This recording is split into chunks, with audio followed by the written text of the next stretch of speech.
فدعا ربه أني مغلوب فانتصر ففتحنا أبواب السماء بماء منهمر وفجرنا الأرض عيونا فالتقى الماء على أمر قد قدر وحملناه على ذات ألواح ودسر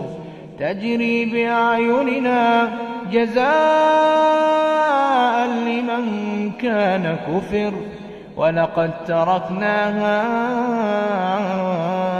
آية فهل من مدكر فكيف كان عذابي ونذر ولقد يسرنا القرآن للذكر فهل من مدكر